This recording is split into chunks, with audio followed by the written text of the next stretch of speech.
Good morning and welcome to the Perth Common Good Fund Committee for Wednesday the 19th of February 2020. Do we have any apologies?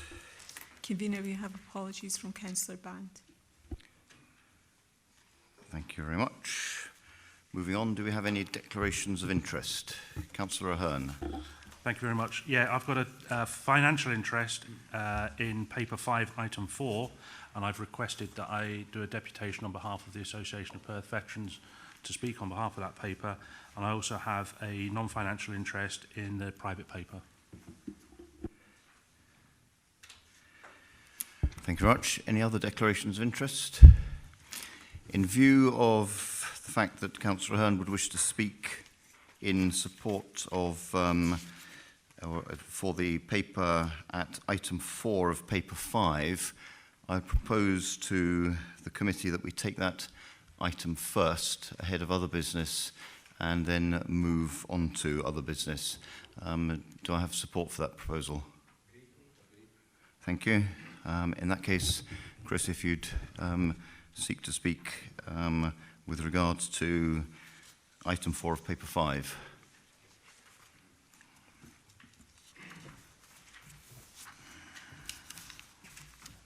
Thank you, Convener, and thank you, Councillors, for allowing me to speak on behalf of the Association of Perth Veterans for the paper you've got in front of you for funding for the memorial. Each year, remembrance is celebrated or marked at the Market Cross. This has been a big issue for veterans of Perth and Kinross for a long time. In Perth and Kinross, we have memorials for the Black Watch, the 51st Highlanders, and numerous memorials in villages and towns across the county to remember those that never came back. We even have a Polish war grave and memorial at Wells Hill Cemetery, the largest in Scotland, and we have a Russian memorial at Errol to remember the airmen that died at that airfield. In St John's Kirk, we have memorials to remember the First and Second World Wars. What Perth and Kinross does not have is a memorial that remembers those that gave their lives serving in any service, be it Navy, Army or Air Force, and who died or will die in any conflict or future conflicts, however large or small. Since being elected, we've looked at a number of places where we could place a memorial and that would be accessible to everyone, would be prominent and a reminder to all. The location at St John Street, at the rear of the St John's Kirk, was eventually found to be the best place, and you can see details of the memorial that we plan to put in there in Appendix 2 of your papers. The Association of Perth Veterans was formed on the 22nd of September in 2018, and one of its principal aims was the creation of this memorial. We are now hopefully at the end of this road, having almost completed planning permission. I spoke to planners yesterday, and it is just now going to be put forward for recommendation for approval, having gone through the entire process. The design of the memorial, which, as I said, you have a copy of, was agreed by the veterans at a recent Association of Perth Veterans meeting, and we've recently had permission back from MOD to give us permission to put the crests of the 3 services with a small dedication on the plaque. So on behalf of all the veterans and families of those that gave their lives for this country, that live in Perth and Kinross, you have before you today our request for the funding to complete the memorial. I will be happy and hopefully be able to answer any questions. Thank you. Thank you, Councillor Ahern. Questions for Councillor Ahern? No questions? Thank you. Thank you.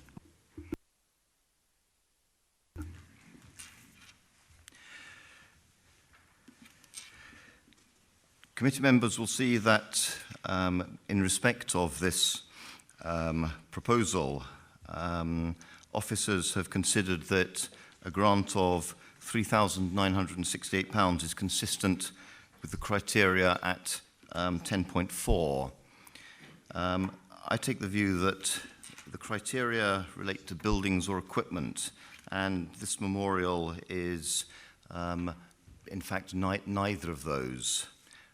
It's a matter of some regret to me that Perth does not have and hasn't had a civic war memorial, and I would therefore like to put it to members to support a motion that we should fund this memorial to the full amount requested, that being £15,872. in order that we do not overstep our limits, I would want officers to fund that to the maximum we can from this year's funding and take the balance out of next year's capital funding allocation. Do I have a seconder for that motion? Councillor Wilson. Thanks, Convener. I was hoping you might have asked for questions on the report, because one or two comments on the report, but I'm more than happy to second your proposal. I take issue with the report a little bit, Convener, that says currently Perth does not have a war memorial. We have a number of war memorials, but we don't have one as you've described it. We have the War Memorial in St John's Kirk, and we also have the Bowerswell, which is, I think, regarded as a living war memorial. However, there has been a desire amongst not just the veterans, but many other organisations that are associated both with remembrance and, I think, the whole respect for people who've given their lives so that we might prosper over the years through many wars and through many conflicts, that there isn't a place where we can gather without entrance to a building or permission to be in the building. And I think this is an appropriate thing. We're going to be doing work, obviously, in the City Hall area and beside the kirk, and it's an appropriate time to do that. So the proposal has my support. Thank you, Councillor. Of course, I'm more than happy to take questions. Councillor Drysdale. Thank you, Convener. Firstly, I have two questions. First question is to ask whether any fundraising had been carried out for from other sources to fund this. There's no detail on that in the paper. Don't know if anybody can answer that. Mr. Haxton.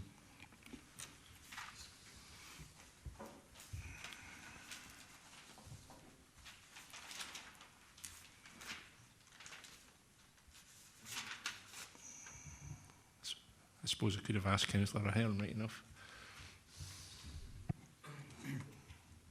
The application refers to a crowdfunding donation of a little under £1,000. Okay, and my second question is, if we are to be funding this to a greater extent than is recommended by officers, I'm wondering whether, rather than dig into a substantial amount of the 2020-21 capital allocation, whether under 9.8 there could be a proportion under the small grants side of things as well, which, you know, that's a kind of catch-all.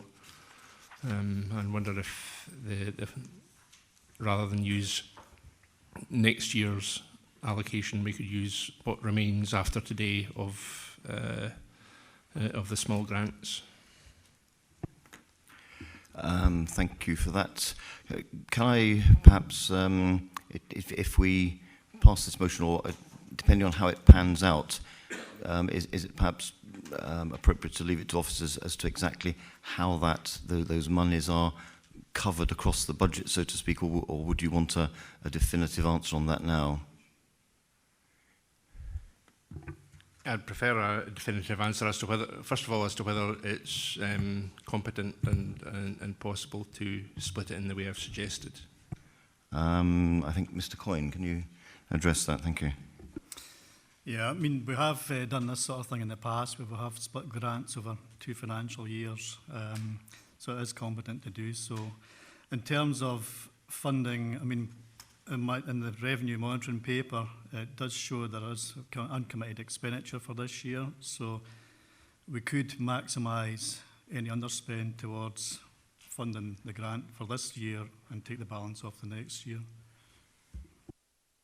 So I would prefer to handle it in that way. Obviously, right at this moment in time, because of the change of order of the papers, we don't know what the outstanding balance is in terms of the small grants until we decide what to allocate to other applications today. But I would propose an amendment to the effect that we use the remainder of the small grants fund first before funding anything from the 2020-21 capital grants allocation. So ahead of any decision on the principles of this issue, if we were to agree it, then first of all, we allocate 3,968 from the capital funds. We then take the balance of those, of any monies remaining in the small grants fund for this year, and then any final amount is, if you like, a forward funding from the capital grant for next year. Are members content with that proposal? Thank you. Can we just check if that's competent? Because if you're going to use up the small grant stuff, it means that there aren't any more applications next week. Can I just check with Mr. Coyne that that's a competent way to proceed? It's a reasonable proposal to use the, obviously could maximise the allocation that's available in the capital grant budget for this year and what's remaining in the small grants budget. And then obviously, I mean, you do have two options. There will be other underspend within the other budgets. So there'll be a total underspend within the Perth Common Good Fund, possibly. And you could use that. Apologies, convener, but yeah, because of the switch of order of the paper, I've kind of been thrown because I was also going to ask under section 1 of this paper regarding the remaining financial assistance budget of 19,956, and that's an uncommitted budget, which I don't see where that comes from, but is that usable? So perhaps we should state it in terms of initially the £3,968 comes out of the capital fund, then any additional funding comes out of those monies remaining in the small grants fund after we have considered other business today, and then the balance, any balance left after that, is an advance on the capital funding allocation for next year. Would that be acceptable, Mr. Coyne? Yeah, totally acceptable, yeah. Yeah, sorry, I'm just asking, convener, under the section remaining financial assistance budget, there are three figures there that's currently outstanding. This, the small grants, the capital grants, and then other uncommitted budget of 19,956, and I'm seeking clarification on what that is and whether that could be used. Mr. Haxton will address that for you, and then Councillor Wilson, I'll come to you. I'll do the first half, and I'll ask Donald to confirm the last point, if that's okay. So in the table, the remaining financial assistance budget, there's two figures, 14,830 for small grants, 4,813 for capital. So that's the budget that remains to be spent within this financial year.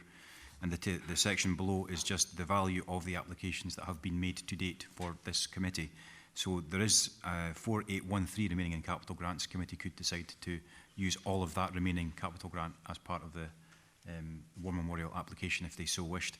And there's 14,830 left in small grants. So if everything is approved, then there will be a little under 4,500 remaining, which could also be committed. That 19,956, Donald, I believe, would be from other costs. Is that correct? Yeah, the 19,956 relates to the other lines in the Common Good budget. So it's like repairs and maintenance, Christmas events, things like that. So that's what makes up the 19,956. So I mean, that's possibly available as well. So that's my question: is that uncommitted budget available rather than dipping at all into the 2021 funds? So basically we go capital grants, then we go remaining small grants, then we go other uncommitted budget. That's the way you can play it, yeah, exactly as you said. And if there's insufficient there, then obviously you dip into next year's. That's my amendment, therefore. Councillor Wilson first, and then Councillor Lyle.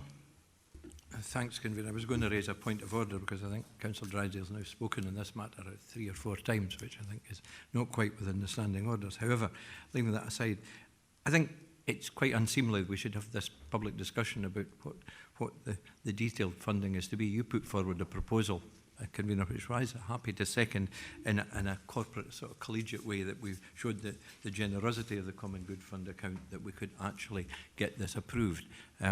I'm quite happy to leave it with yourself and officers to work out any detailed funding arrangements that will be appropriate according to the balances that are left. Thank you, Councillor Wilson. Councillor Lyle. Can I maybe rephrase it and to the point that we take every opportunity to use funding from the 1920 year before we dip into 2021? Certainly, that seems to be very fair. Other questions? Can we agree that motion then? Agreed. Thank you very much. Thank you. We'll now move on to the other business in paper 5.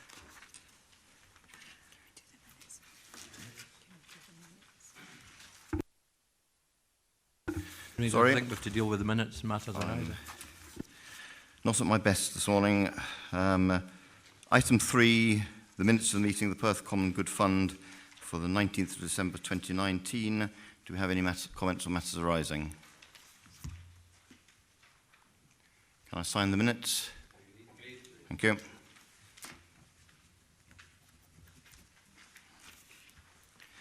Moving on then now to paper 5.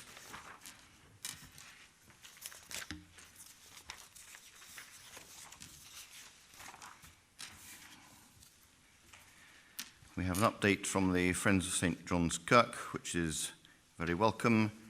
And then we have an additional application from St John's Kirk, seeking a grant towards the cost of Carillion recitals for civic engagements in 2020.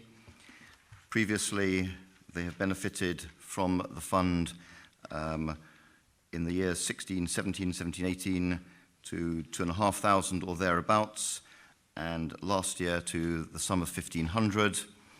The committee is asked to consider a request against this application, and I would recommend that the committee agrees, in line with last year, a grant of £1,500. Can we agree that recommendation? Councillor Barrett. Convener, it was my recollection that last year, for some reason which I can't wholly remember, we reduced the value of the grant to the Carillion, and I can't remember if that was associated with getting the Carillion tunes put onto some sort of automatic playing system, but it seemed to me that the reduction was linked to some sort of other outcome as opposed to a desire to reduce the amount of grant towards the Carillion. Thank you. I recall that. I can't remember myself. Mr. Haxon?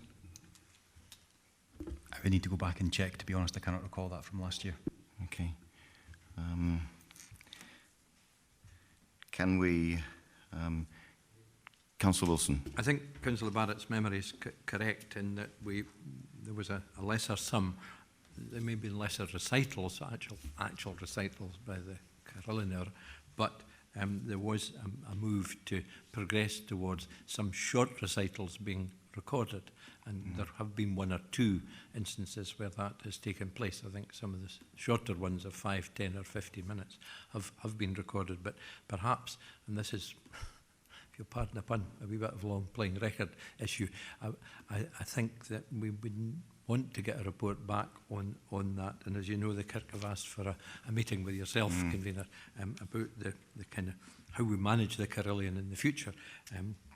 And I know you're making arrangements for that meeting, but I think that it would be worthwhile getting a report back on the progress made in providing recordings, even if they're short term. I also have a report, a question on the on the report. It said over 300 people came to the recitals last year. Now, presumably that's folk who came into the Kirk.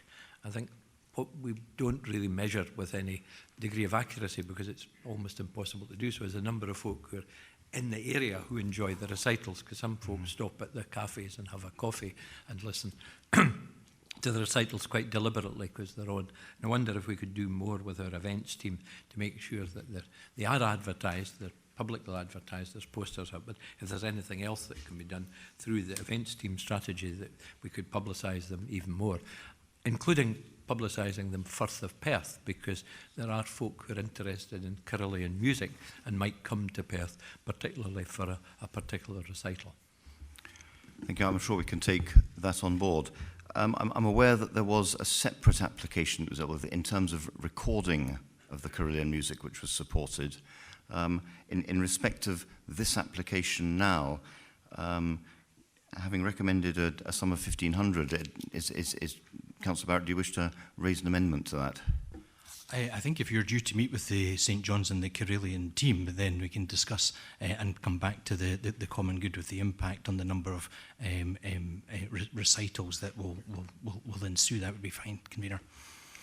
So are you happy that we move ahead with the recommendation against this application now and we have that discussion in due course? Thank you. Can we agree the recommendation for £1,500? Agreed. Thank you.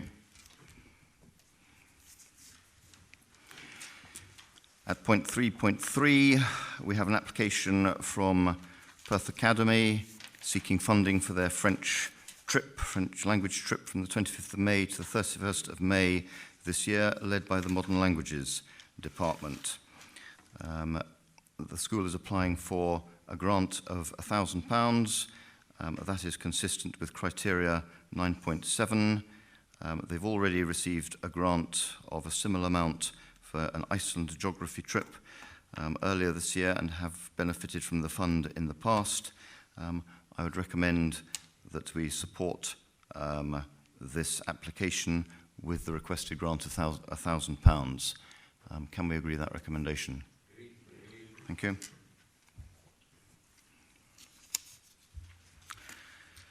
We then have two applications from the Perth and Kinross School Sport Planning Group, which I intend to take in its two parts. At part one, we have a request from them for a grant of £750 to cover the cost of providing sports medals. It's considered that a grant of £300 is consistent with criteria 9.2, and I would recommend that to the committee. Can we agree that recommendation? Thank you. At part two of this application, we have an application for £3,888 for training for 4 teachers to become minibus drivers, to be qualified as minibus drivers, which you no longer get on a normal licence, for voluntary work that they undertake in association with sport at schools. There has, prior to committee, been some discussion with Education and Children's Services as to whether this should be something that's actually funded through schools, because with that qualification, the schools could use their talents as minibus drivers in support of other things. But that has been rebuffed, and saying that this is, whilst they recognise that, this is an application in respect of the voluntary work they do. I am minded to make a recommendation that we support this application to the tune of half of what is requested, in other words, £1,944, and fully support 2 of the drivers, but I'm more than happy to hear other views. Do we have other views? Councillor Ahern first. Yes, I'm happy to second that. Councillor Dugan. Thanks, Convener. I'd be happy to move an amendment that we grant the full amount. There can be nothing more important than enabling our willing volunteers and staff cohorts in secondary schools to enable our young people to fulfil their ambition, particularly when that's in pursuit of physical activity and sport. Thank you for that. Do we have a seconder for that proposal? Councillor Drysdale. More than happy to second Councillor Dugan's amendment. Thank you very much. Any other questions? No. In that case, we will move to a vote on that issue?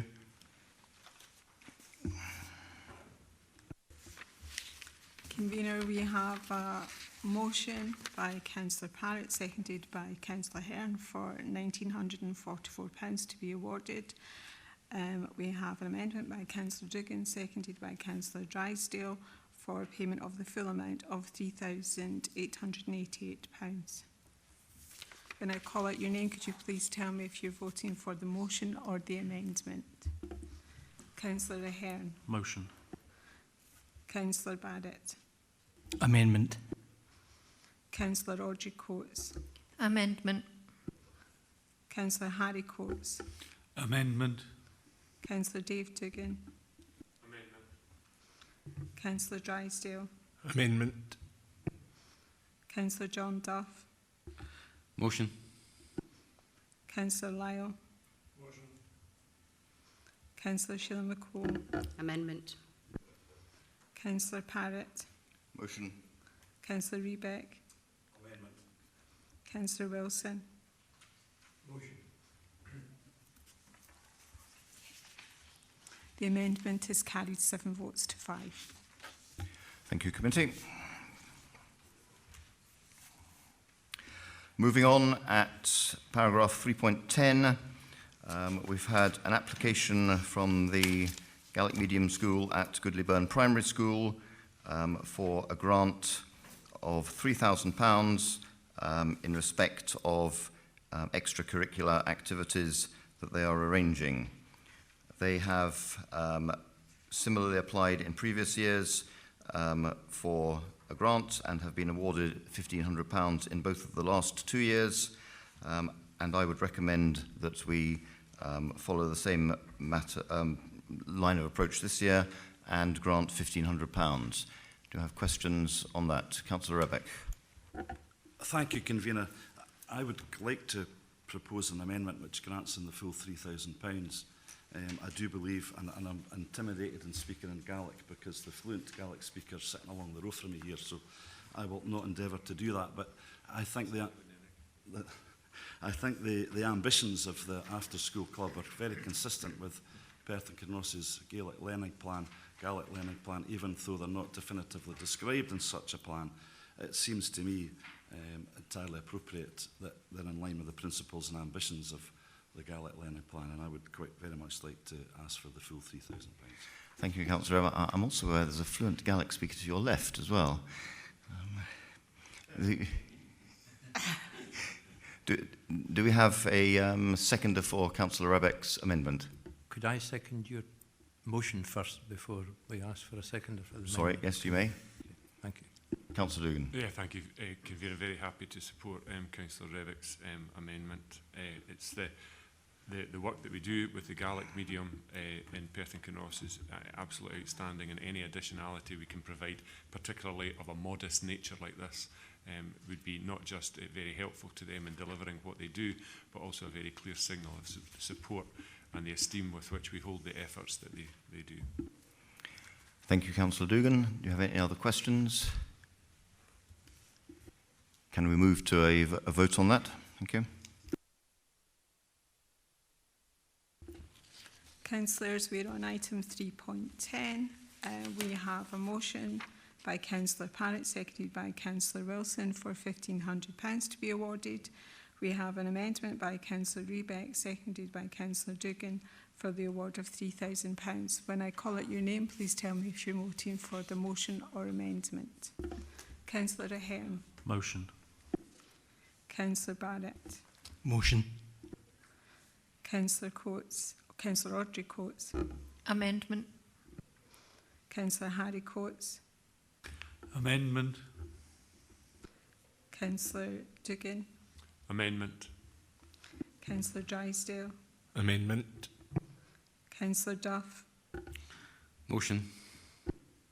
Councillor Lyle. Motion. Councillor McCall. Amendment. Councillor Parrott. Motion. Councillor Rebeck. Amendment. Councillor Wilson. Motion.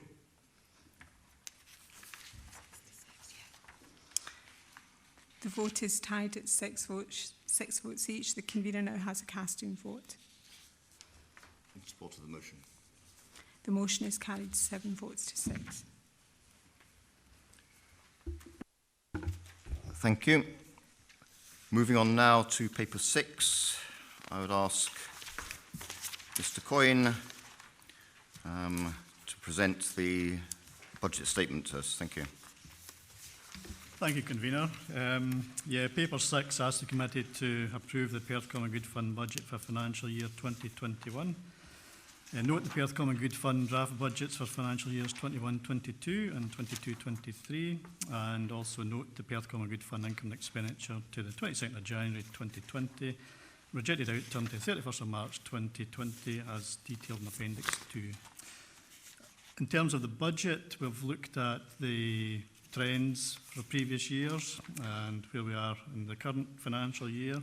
There's no major changes proposed, but I've proposed that I'll just take you through Appendix 1, just line by line, and that way you know exactly what's being paid for. So in terms of expenditure, in terms of the property costs, the rent and rates, the proposed budget for 2021 remains at £1,300, and that's the levy that we're due to pay the Tay Salmon Fisheries Board. Repairs and maintenance, in terms of the general pot that we have, we tend to keep that at £15,000 to cover just any unforeseen repairs and maintenance is required to the properties that the Common Good Fund holds.